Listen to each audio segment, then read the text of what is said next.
50 लाख रुपए लें और अपने घर बनाएं। हुकूमत ने सस्ते घरों के लिए स्कीम की मंजूरी दे दी। कौमी बचत स्कीम्स के मुतालिक भी अहम खबर। बैंकों में पैसे रखने वालों के लिए भी बड़ी खबर।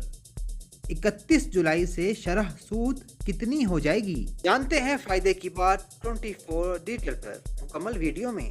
मजीद अपडेट्स के लिए चैनल को सब्सक्राइब और बेल आइकन ज़रूर प्रेस कर लीजिए ताकि हर मालूमाती वीडियो और खसूसी इंटरव्यूज़ का नोटिफिकेशन आप तक फौरी पहुंच सके। औरंगजेब ने सस्ते घरों की तामीर के लिए स्कीम की मंजूरी दी है। वज़ीर ख़जाना की ज़ेर सदारत ECC का इजलास हुआ, जिसमें mark up subsidy risk sharing scheme के तहत माली मुआवनत का फैसला किया गया। इजलास में मोहम्मद औरंगजेब ने सस्ते घरों की तामीर के लिए स्कीम की मंजूरी देते हुए वजारत हाउसिंग को जामिया डेटाबेस तैयार करने की हदायत दी। वजारत खजाना के मुताबिक मुल्क में लो कास्ट हाउसिंग को फरोग दिया जाएगा। हुकूमत 50 लाख घरों की तामीर के लिए सब्सिडी फराहम करेगी। 20 से 35 लाख का कर्जा 20 साल की मुद्दत के लिए देने की तजवीज़ भी की गई है। ECC के इजलास में घी और कुकिंग ऑयल की कीमतों में इजाफे का नोटिस लेते हुए आलमी कीमतों में कमी के बावजूद आवाम को पूरा रिलीफ न मिलने पर तशवीश का इजहार भी किया गया। इसके अलावा शिप ब्रेकिंग रिसाइकलिंग को बाकायदा सनत का दर्जा देने की मंजूरी भी दी गई है।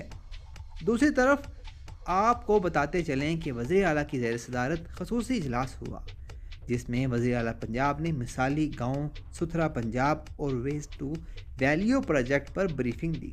वज़ीर आला ने मिसाली गांव प्रोजेक्ट की जल्द अज जल्द तकमील के लिए डेडलाइन तलब कर ली। पंजाब में 1200 देहात मिसाली गांव बनाने के प्रोजेक्ट पर पेशरफ्त का जायजा लिया गया। हर मिसाली गांव में 24 घंटे वाटर सप्लाई, मुकम्मल सीवेज नेटवर्क और वेस्ट मैनेजमेंट ट्रीटमेंट प्लांट बनेंगे।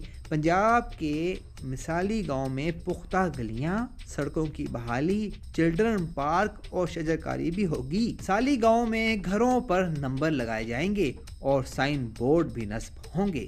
इजलास में मिसाली गांव के लिए सोलर सिस्टम से चलने वाले वाटर सप्लाई मॉडल और सीवरेज सिस्टम पर ब्रीफिंग भी दी गई।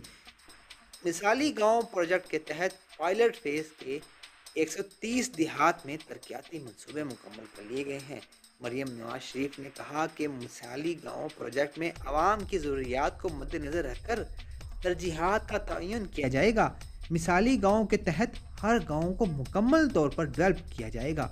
वज़ीर आला पंजाब मरियम नवाज ने मज़ीद कहा कि मिसाली गांव मंसूबे में अवामी ज़रूरियात को मद्देनज़र रखकर तरजीहात का तयन होगा। अब आपको कौमी बचत स्कीम्स के मुतालिक बताएं कि कौमी बचत स्कीम्स की शरह मुनाफा में कमी कर दी गई है। प्रॉफिट रेट में रद्द-ओ-बदल का नोटिफिकेशन भी जारी कर दिया गया। वज़ारत ख़जाना के नोटिफिकेशन के मुताबिक स्पेशल सेविंग सर्टिफिकेट अकाउंट्स और डिफेंस सर्टिफिकेट की शरह मुनाफा में कमी की गई है। रेगुलर इनकम सर्टिफिकेट और बहबूद सेविंग सर्टिफिकेट पर भी मुनाफा कम मिलेगा। पेंशनर्स बेनिफिट, शोहदा फैमिली वेलफेयर अकाउंट और शॉर्ट टर्म सेविंग सर्टिफिकेट का मुनाफा भी कम कर दिया गया है।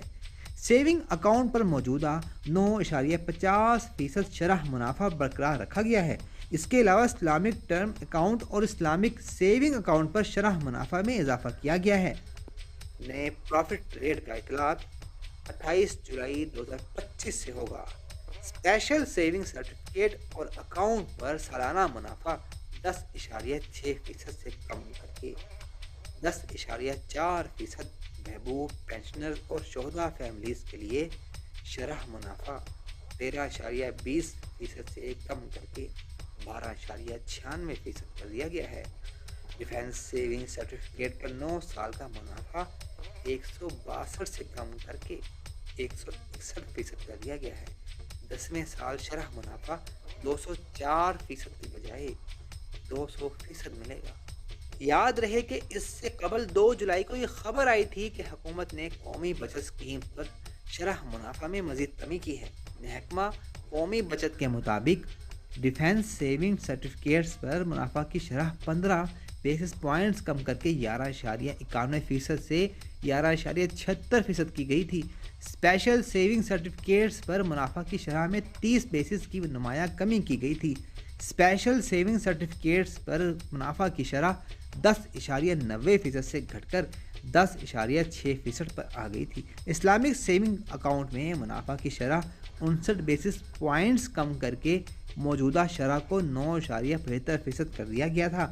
شہداء فیملی ویلفیئر اکاؤنٹ پر منافع 24 بیسس، ریگولر انکم سرٹیفکیٹس پر منافع بیسس پوائنٹس کم کر دیا گیا۔ آپ کو یہ بھی بتاتے چلیں کہ پرائز بانڈز پر ٹیکس کی شرح میں اضافہ، جبکہ قرضوں پر منافع پر ٹیکس بڑھا دیا گیا ہے۔ نوٹیفیکیشن کے مطابق ٹیکس فائلرز پر پرائز بانڈز جیتنے پر 15% ود ہولڈنگ ٹیکس لاگو ہوگا۔ نان فائلرز پر پرائز بانڈز جیتنے پر 30% ود ہولڈنگ ٹیکس لاگو ہوگا۔ نوٹیفیکیشن کے مطابق قرض کے منافع پر ٹیکس فائلرز کے لیے 15% ود ہولڈنگ ٹیکس لاگو ہوگا، جبکہ نان فائلرز کے لیے قرض کے منافع پر 30% ود ہولڈنگ ٹیکس لاگو ہوگا۔ آپ کے علم میں ہونا چاہیے کہ 31 جولائی سے شرح سود 10% ہونے کا امکان ہے۔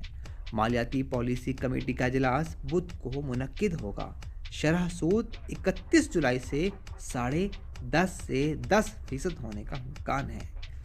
پاکستان میں طویل عرصے بعد اسٹیٹ بینک آف پاکستان کا پالیسی ریٹ 100 بیسس پوائنٹ سے 150 بیسس پوائنٹس تک کم ہونے کا امکان ہے۔ ادارہ جاتی شفافیت بڑھانے اور طویل مدت کے دوران مالی منصوبہ بندی کے حوالے سے اسٹیک ہولڈرز میں اعتماد پیدا کرنے کی غرض سے اسٹیٹ بینک نے پالیسی کمیٹی کے اجلاسوں کے پیشگی کیلنڈر جاری کرنے کا بھی فیصلہ کیا ہے۔ پورے مالی سال میں اسٹیٹ بینک آف پاکستان کی مالیاتی پالیسی کمیٹی کے 8 اجلاس ہوں گے۔ مالی سال 2025-26 کے لیے اسٹیٹ بینک آف پاکستان کی مالیاتی پالیسی کمیٹی کے اجلاسوں کا شیڈول جاری کیا گیا ہے، جس کے مطابق بدھ کو 30 جولائی 2025 کو اسٹیٹ بینک کی مالیاتی پالیسی کمیٹی کا رواں مالی سال کا پہلا اجلاس ہوگا۔ دوسرا اجلاس پیر 15 ستمبر 2025 کو ہونے کا اصولی فیصلہ کیا گیا ہے۔ تیسرا اجلاس پیر 27 اکتوبر 2025 کو ہوگا۔ چوتھا اجلاس 15 دسمبر 2025 کو بلایا جائے گا۔ پانچواں اجلاس بھی پیر کے روز 26 جنوری 2026 کو ہوگا۔ اسٹیٹ بینک آف پاکستان کی مالیاتی پالیسی کمیٹی کا چھٹا اجلاس پیر کو ہی 9 مارچ 2026 کو ہوگا۔ ساتواں اجلاس پیر کو 27 اپریل 2026 اور 8واں اجلاس پیر کو ہی 15 جون 2026 کو بلانے کا شیڈول طے کیا گیا ہے۔ زرعی پالیسی کمیٹی کے اجلاسوں کا اگلا پیشگی کیلنڈر جولائی 2026 میں جاری کیا جائے گا۔ اگر اعلان کردہ تاریخوں پر غیر متوقع حالات میں اجلاس کا انعقاد نہ ہو سکا تو اسی وقت نئی تاریخ کا اعلان بھی کیا جائے گا۔